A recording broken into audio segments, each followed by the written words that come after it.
ગુણગાન થઈ રહ્યું છે અહીંયા. બાપુ સબરીની આ ભજનની કડી મેં ગાય, ગીતની કડી હિન્દીમાં ગાય. ભજનની શું તાકાત હશે! રામ અને લક્ષ્મણ જાનકીનું હરણ થયા પછી જ્યારે ધીમા ધીમા ધીમા ધીમા વનમાં ધીરા ધીરા હાલ્યા જાય છે, હરણાઓને પૂછે છે, વગડાઓને પૂછે છે, વનને પૂછતા જાય છે ને આગળ આવે છે. એમાં એક સ્થળ આવીને ઉભું રહ્યું એટલે લક્ષ્મણજી અને રામ હાલ્યા જાય. રામને લક્ષ્મણજીએ કીધું કે પ્રભુ આ શું છે? આપણે કઈ જગ્યાએ આવી ગયા? કા તો કે આ નદીની માલિકોર સિંહ, વાઘ અને હરણા અને સસલા, નાગ, ઉંદર અને નોળિયા આ બધા એક હારે પાણી પીવે છે, એકાબીજાને નુકસાન નથી કરતા, એકાબીજાને નડતા નથી. ક્યાં આપણે આવ્યા? એ વખતે ભગવાન રામે કીધું, લક્ષ્મણ, સબરીની ભક્તિએ પ્રકૃતિને ફેરવી નાખી. હવે કોઈ કોઈનો શિકાર નથી કરતો. ભલા માણસ, શું તાકાત છે ભક્તિની! હા, પ્રકૃતિના નિયમ બદલી જાય એ ભજનમાં તાકાત છે. અને એક હાથમાં માળા હોય અને એક હાથમાં તલવાર હોય, ભજન કરી શકે. માઈ કાંડલાના કોઈ દી મંદિર ન થાય ને એની વાતો જગતના ચોકમાં ન રહ્યો. એટલા માટે મારા પીપળસિંહ બાપુ કહે છે,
કારણ પેલી જવાબદારી માની છે. હું તો માવડીઓને કહું, તમારા દીકરી દીકરાઓને અઠવાડિયે એકાદી વાર્તા સંભળાવજો.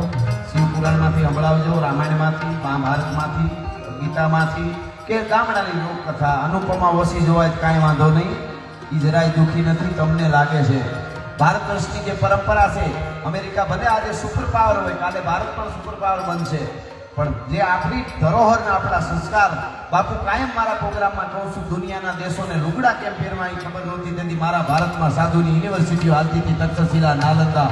એ ભારત વર્ષની ધરતી છે. એ ઉજળા ઇતિહાસોને પોતાના ખમીરથી, પોતાના લોહી રેડી રેડી અને ભારતની ધરોહરને, પરંપરાને અહીંયા શંકરાચાર્યજીનો ફોટો છે, એક શંકર ને બીજો શંકર. સાહેબ તમે એ જે ધરોહર છે એને વાંચી ગાંડા થઈ જાય કે આ ભારત વર્ષ છે. તાકાત નથી કાના કોઈના કોઈ ઉકેલી હતી એવી આપણી ધરા છે, એ ભૂલાઈ ન જાય. એટલા માટે આપણી બધી આ વાતો, દુહા, ગીતો, ભજન જે કાંઈ છે એ માણસને સમજાવવા માટે છે. દુહામાં જો કેવું હોય તો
વરસાદ બધા ઉપર કાયમના માટે વરહાવા કરે. કેવો વરહાવે એ કેવું હોય તો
પણ કેટલા 500 વર્ષ પહેલાથી લઈ અને કાર સેવકો સુધી બલિદાન આપ્યા. ત્યારે પરિણામ આવે. સારા માણસના પરિણામ, સારું કામ કરવાના માટે, પરિણામ માટે ઘણા બલિદાનો દેવા પડે. એ બધા આપ જાણો છો. અને જે દેશ માટે, રાષ્ટ્ર માટે, ધર્મ માટે જાય છે એ શિવનું દ્રુપ બને છે. એટલે મહાદેવના સાનિધ્યમાં હું એકાદ પ્રસંગની યાદી કરું, પછી મારે દ્વારકા વાળો, પછી જે કાંઈ મને વાત ઘણી બધી છે આવશે એ હું આપના આગળ રજૂ કરવાનો છું. પણ દેશ આઝાદ નહોતો થયો. આઝાદ થયા પહેલા અનેક ક્રાંતિકારીઓ પોતાને કાયાને બોમ્બ બનાવીને વિસ્ફોટ કરવા માટે તૈયાર હતા, દેશના માટે લડી રહ્યા હતા. એ વખતે રાજને ટાણે એક અંગ્રેજના થાણાના પોલીસ થાણા ઉપર, અંગ્રેજ પોલીસના થાણા ઉપર હુમલો કરી અને એક તરવરિયો યુવાન ભાગે છે. આ કડી આવી એટલે મને યાદ આવ્યો, માઈ મેરી ક્યાં ફિકર તુજે ક્यों આંખ સે દરિયા બહેતા હે. એ અંગ્રેજો ઉપર હુમલો કરીને યુવાન ભાગ્યો. વાહે અંગ્રેજ ગોતતી ગોતતી અંગ્રેજ પોલીસ આવે છે, દોડી આવે, અંધારામાં ભાગ્યો જાય છે. એકાદ બે ફાયરિંગ કર્યા વાહે, પણ અંધારામાં કઈ વાંધો ન આવ્યો અને નીકળી ગયો. પછી એને ખબર પડી કે મને અંગ્રેજ પોલીસ જવા નહીં દે, ભાગવા નહીં દે. એ જવાન ભાગતા ભાગતા રસ્તાની એક બાજુ એક ઝૂંપડું હતું, એમાં દીવો બળતો હતો. અને એ ઝૂંપડામાં હળી કાઢીને આમ જે ખડકી જેવું ધાંગડીયા જેવું હતું એ ખોલીને ઝૂંપડામાં ધરી ગયો. હળી કાઢીને ઝૂંપડાની અંદર ઉયો ગયો. ઝૂંપડાની અંદર ઉયો ગયો અને બંધ કર્યું કમાડ જે પતરાનું છે. ઝાંખો ઝાંખો દીવો ઝૂંપડામાં બળતો હતો. એમાં